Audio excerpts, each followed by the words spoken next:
ಅವ್ರು ಇಲ್ಲಿವರೆಗೆ ಮಾಡಿದಂಥ ದೂರುಗಳ ಬಗ್ಗೆ ಬೆಲೆ ಏನು ಬಂತು ಅಂತ.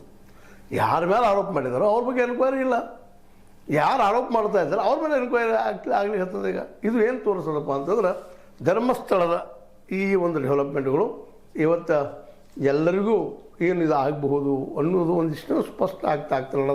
ಇದು SIT ಇವತ್ತು ಈ ಒಂದು ಯಾರ ಮೇಲೆ ಆರೋಪ ಇದ್ದಾವ ಅವ್ರನ್ನ ಉಳಿಸುವಂಥ ಕೆಲಸ ಮಾಡಲಿಕ್ಕೇವು ಅನ್ನುವಂಥ ದಿನದಿಂದ ದಿನಕ್ಕೆ ಏನಪ್ಪ ಅಂದ್ರೆ ಸಂಶಯ ಮೂಡಲಿಕ್ಕೆ. ಅದನ್ನು ಜಗದೀಶ್ ಅವರು ಆರೋಪ ಮಾಡ್ತಾ ಇದ್ದಾರೆ, ವಕೀಲ ಜಗದೀಶ್ ಅವರು.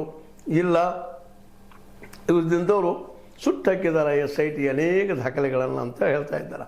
ಒಂದು ವೇಳೆ ಸತ್ಯ ಆಗಿದ್ರೆ ಮತ್ತು ಇಲ್ಲಿವರೆಗೆ ದೂರದಾರನ ಅಪರಾಧಿಯನ್ನಾಗಿ ಮಾಡೋದನ್ನು ನೋಡಿದಾಗ ಜೊತೆಗೆ ಸೋಮನಾಥ್ ನಾಯ್ಕರಾಗಿರ್ಬೋದು, ರಂಜನ್ ರಾವ್ ಆಗಿರ್ಬೋದು, ಇವ್ರ ಮೇಲೂ ಆರೋಪ ಮಾಡ್ತಾರೆ. ಇವರೇ ಏನೊಬ್ಬ ತಪ್ಪಿತಸ್ಥರು. ಈಗ ಅವರು ಕೆಲವು ಪುಸ್ತಕ ಮಾಡಿಬಿಟ್ಟಿದ್ದಾರೆ, ಎಷ್ಟು ತಪ್ಪುಗಳಾಗಿದ್ದಾವೆ, ಎಷ್ಟು ಭೂ ಹಗರಣಗಳಾಗಿದ್ದಾವೆ, ಏನು ಎಂತು ಅಂತೇಳಿ. ನಮ್ಮ ಸೋಮನಾಥ್ ನಾಯ್ಕರವರು, ರಂಜನ್ ರಾವ್ ಅವರು ಇವರು ಮೂಲತಃ ಹೋರಾಟಗಾರರು. ಇವರು ಒಂದಿಷ್ಟು ಏನೊಬ್ಬ ಮತ್ತು ಎಲ್ಲರೂ ಇಲ್ಲಿ ನೋಡ್ರಿ ಸೂಕ್ಷ್ಮವಾಗಿ ಗಮನಿಸ್ರಿ. ಒಂದು ಸಾದಿಕ್ MD ಅನ್ನೋರನ್ನ ಬಿಟ್ಟರೆ ಉಳಿದವರೆಲ್ಲ ಮ್ಯಾಕ್ಸಿಮಮ್ ಎಲ್ಲ RSS ಅಥವಾ ಸಂಘ ಪರಿವಾರದ್ದು ಇವರ ನೆಲೆಯಲ್ಲಿ ಬಂದಂಥವ್ರು ಇದ್ದಾರೆ.